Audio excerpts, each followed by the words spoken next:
Super Mario Galaxy 1 and 2 are games I've been absolutely obsessed with for years. Ever since I was a child, I've been playing, exploring, and dissecting them as much as I could. I've always had a particular interest in trying to figure out every mechanic, find every secret, and just learn everything there is to know about both of these games. So over the huge amount of time I spent playing the Galaxy sub-series, I've acquired probably more knowledge about it than any human should hold. Glitches, scrapped content, text, skips, I know these two video games like the back of my hand, so I thought I'd take all these fun facts I've accumulated over the years and make a video covering them. Well, not all of them though. I'm only going to include the most obscure and interesting ones, simply because I hold a ton of knowledge about these games and I don't want this video to be an hour long. Oh, and another thing, this is going to be structured a bit like an iceberg video. That might sound a bit weird, but essentially I'm just going to be talking about the most known facts first, and gradually covering ones that are more and more niche and unknown. Also, this is not a Mario Galaxy iceberg, I do want to make that clear. I'm just saying the structure here is going to be a bit similar to that. And one last thing, I did want to mention that this is somewhat inspired by GD Rhythmic's video on basically the same subject. Now, I did come up with the idea for this video before seeing theirs, and I even made sure to remove any effects that overlap with that video, but between me coming up with the idea and me starting to write the script, I have watched it, so it likely influenced the tone and direction of this video at least a little bit. I did also want to mention their vid because it's just pretty great. It's a good watch and I definitely recommend checking it out. Well anyway, I think that's enough intro for this, so with all that said, let's get into the fun facts. Like I said, I'll begin with the least obscure facts I have, but I also wanted to start with a couple of weird interactions that aren't really too unknown, but that are niche and barely ever get to happen in game. First of all, probably the most basic one, you can actually defeat cannonballs in this game. They do look like pretty indestructible obstacles, especially with the way they explode when you touch them, but if you simply jump on them, they'll fall to the ground and get killed, I guess? And continuing with the theme of non-sentient things dying, you can actually defeat crates with the Rainbow Star by running into them. Now I say defeat because that power-up does normally only allow you to defeat enemies, but I doubt this actually implies that the crates in Mario Galaxy are living beings. It's just a weird interaction, and I kinda wonder why the developers took time to put this in the game. In the exact same vein, if you run into another power-up while using the Rainbow Star, it'll get flung away extremely fast and far away. I again don't know why this is even in the game, it's a pretty useless mechanic, but it's still really funny to see a fire flower fly away super rapidly off of your screen.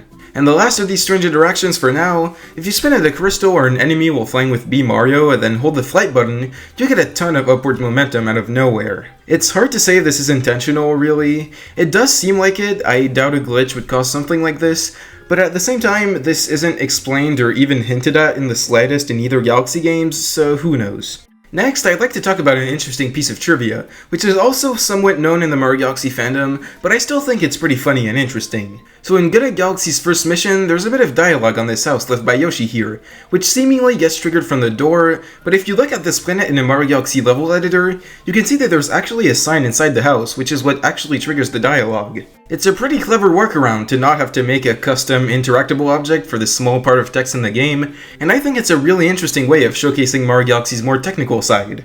If you go to Hightail Falls Galaxy and get to the end of the first planet, you might notice that there's actually two star bits stuck together in this little formation.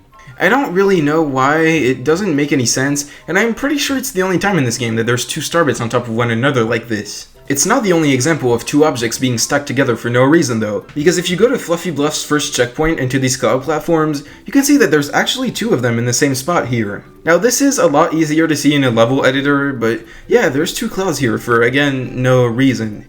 You can't even really see the second one in regular gameplay. You know these Bowser Jr. statues in Fiery Flotilla and Fearsome Fleet? Well, as it turns out, you can actually break those. I honestly have no idea how obscure of a fact this is, but it took me like 10 years to figure out you could shoot a bullet bill one of these to break it, so I'd assume it's at least a little unknown. Or maybe I'm just stupid, I don't know.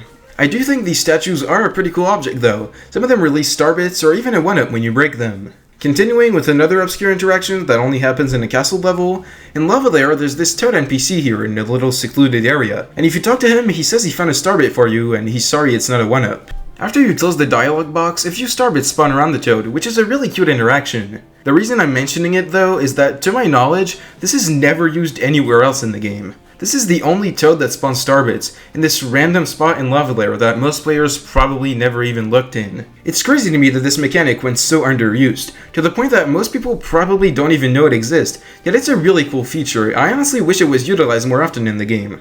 In Mario Galaxy 2, there's a few weird differences between the regular game and 2-player mode. First of all, there's a bunch of signs in most galaxies that only appear when 2P mode is on, and that give instructions to the second player on how to use the Luma. It just really goes to show how much attention was put into this game, even into options that barely anyone uses. Even more strange though, there's a tiny orange butterfly exclusive to 2P mode that the Luma can interact with to make it release a few star bits. It's in most galaxies and only spawns if you play the game with 2 people, and it's kinda pointless. Like, the devs put time and effort into coding and modeling this thing for it to probably go unnoticed by 99% of players. That's kind of sad actually, but it's still a really cool detail about 2-player mode. Next, let's talk about some glitches that I just find really funny. First, if you get the Yoshi on Starship Mario and then use his tongue ability right before using this teleporter, this will happen. I don't really know why, but it looks really cursed, and is probably the funniest bug in either of these games. Another glitch I really like is the one with the lava in Galaxy Generator. If you get to this part with the flower and jump into the lava on the slanted part, you will just get a ton of momentum out of nowhere. I'm not sure why this happens, but it's a really fun bug, and it's definitely one of my favorite glitches in this game. Keeping the theme of weird momentum stuff going, if you jump while landing after using a sling star, you'll attain its momentum and gain a ton of height and speed. This is mostly noticeable in Boy Base and Battle Belt, where you jump really high and far. It's completely useless and has no real use, but it's still really fun to mess around with. Now, going all the way back to Cosmic Cove, if you go in this little secret room with the dice and then long jump onto one, this weird collision thing will happen where you'll repeatedly jump off of it multiple times. The same thing also happens in Freezy Flake's secret room, and even with other different dice, and there's actually a reason for that. I actually did a bit of digging and found out that this trick works specifically only on these two types of dice. Now, as to why it only works on those and why this even happens in the first place, I don't know, it's really strange. My guess is that the size of these dice is just big enough to make your long jump bounce not able to reach above the die, making you jump multiple times. But, I don't know, maybe there's something else going on here, I couldn't really tell you for sure. As you probably know already, you can grab starbits with a cursor in this game, making them fly over to you and you collect them when they reach your character. But what happens if you teleport right after touching a starbit with your cursor? Well, we can actually test this out with the numerous teleporters in the second game. If you go in one of these, then wait around a little bit, and then grab a starbit with a cursor right before the timer runs out, you'll teleport back to the main area, and after a few seconds, the starbit will actually reach you. Yeah, it really traveled probably multiple kilometers in the air just to reach Luigi. Now that's some dedication. Alright, now let's talk about the ground pound. I know that sounds really specific, but there's actually a few weird things you can pull off related to this move. Like for example, you can actually do a ground pound jump in these games. If you do a ground pound and right as you touch the ground you jump, you'll actually jump higher than normal. Now, this is definitely not intentional, not only because this trick has a window of only a few frames, but also because this is just a double jump. Same animation, height, sound effect, everything. So what's actually going on here is that the ground pound is supposed to prevent you from jumping for a few seconds after you land on the ground, but you can actually do a jump before that state activates, which lets you do the most difficult and pointless double jump you could possibly perform.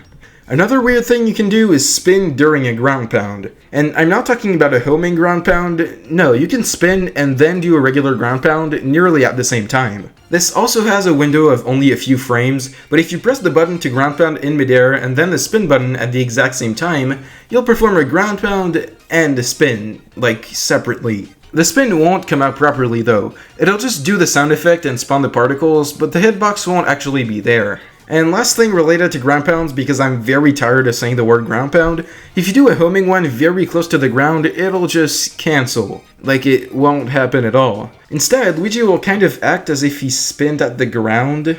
I don't really know if this is intended or a glitch, but it's a pretty cool piece of tech regardless, that is also completely useless. In the second game, when you unlock the green stars on a save file, there's a special music track that plays for the cutscene of the green comets spawning everywhere. That's a pretty basic fact. What you might not know, however, is that this music, for some reason, replaces World 1's music after you unlock the green stars. And it never goes away too, so even after you fully complete the game, World 1 and the world map will still use the green star music. That means that unlocking the green stars just permanently changes World 1's music track. This seems like a very weird decision to me, it has no real purpose, and I honestly kind of doubt that it's even intended to happen. Maybe it's a mistake or a bug of some sort. Also music related, there's a very random fact that has been living in my head rent-free for multiple years now, and I just need to talk about it. So, this is gonna sound very weird and unrelated, but just stay with me, okay? Alright, so in Puzzle and Dragons Super Mario Edition, a Mario puzzle game for the 3DS, there is a remix of Slimy Spring's music track. It serves as the music for World 2 in that game, and as far as I'm aware, this is the only time Slimy Spring's song was used in a game other than Galaxy 2. Like, why? Why the hell would you remake this random-ass music track from Galaxy 2 to use as your underground world music for this super obscure Mario game? Like, out of all the tracks you could have chosen, you went with this one? I just really don't understand that decision. There's so many other more iconic songs that would have fit here. I don't get it. This honestly might just be my favorite piece of trivia about either of these games. It's incredibly niche and weird, and I really have no explanation for it whatsoever. I just wanted to share it because I think it's really interesting. Okay, so for these next few facts, I'm gonna have to explain a few things. This part of the video will be a bit technical, but I'll try to make it as simple as possible. Firstly, let's go to Yoshi's Star Galaxy, so I can explain how infinite flutters work for the next few fun facts. If you don't know, there's a glitch in Galaxy 2 that allows you to perform multiple flutter jumps with Yoshi in one jump, with a precise series of inputs. As hard as this trick is to pull off consistently, you can realistically chain as many of these as you like, meaning you can theoretically get infinite height or distance from this exploit, but you all probably know that already. Something you might not know, however, unless you're a speedrunner, is that you can actually gain a lot of speed from infinite flutters. This is a bit complicated, but essentially, if you get the right angle with Yoshi and hold the control stick in the right direction while infinite fluttering, you can get a shit ton of momentum, letting you fly over huge portions of levels. I won't be getting into how that works because frankly I don't feel like describing in depth how Mario Galaxy's physics system functions in this segment, but just keep in mind that you can go very fast and cross very large distances by flying with Yoshi. And that's something we can use, as I said, in Yoshi's Star Galaxy for a few funny tricks. There's a lot you can do here, but what I want to focus on is a particular skip that allows you to go places you're never meant to reach. So the planets that are supposedly exclusive to the second mission in this galaxy also technically exist in the first mission in the distance, though there's obviously no launch stars to access them here. Yeah, I think you can see where I'm headed with this. If you position yourself just right with Yoshi and start infinite fluttering to a really specific spot, you can actually reach these planets without launch stars.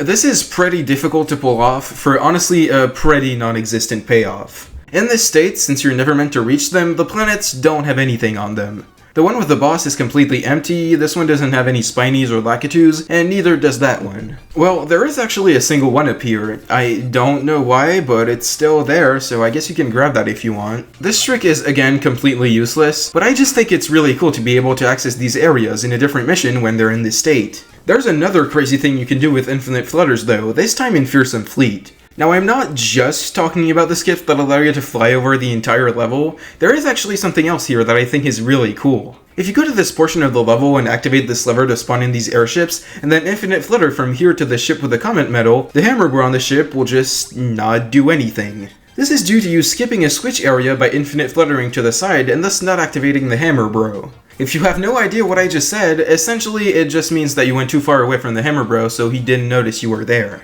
From here, you can stand there, get in front of him, throw starbits at his face, really anything you want. The only thing that will activate him again is hitting him once and then waiting for him to wake back up. I don't have that much to say about this glitch honestly, I just think it's really interesting, and I love how elaborate the setup for it is even though it's entirely useless. Alright, so I'm gonna need to explain another somewhat complex trick now, and once again I'll try to simplify and not go into too much detail, but this still might sound a bit weird. So, momentum in the Galaxy games is very strange. Basically, if you're on a moving platform and jump off of it while it's moving, you'll maintain its momentum and it'll get applied to your jump. In simpler terms, if a platform is moving up and you jump off of it, you'll jump higher.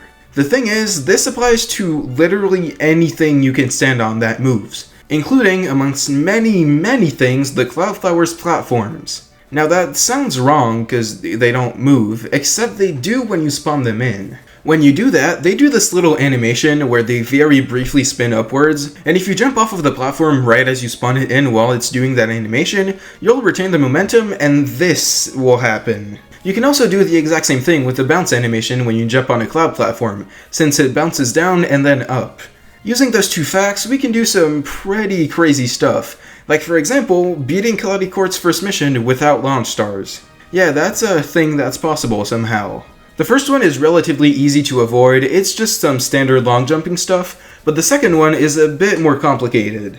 First of all, you can't get 3 cloud charges up here near the launch star, so we'll have to do with only 2 of them. Then, using the 2 tricks I just explained, we can do this, letting us reach the next area by using just the cloud flower. After that, there's no more launch stars, meaning if you clear this jump, you've officially completed this level without using a single launch star, which I think is pretty sick. Well, okay, maybe it's not sick enough, but that's fine because I actually have another even better fact. As you might know, Galaxy 2 has a lot of teleporter island things, some of which you can actually reach without using the teleporter. The most obvious example of this is the one in Throwback, which you can reach pretty easily from the main planet, but one you probably didn't know about is the one in Cloudy Court.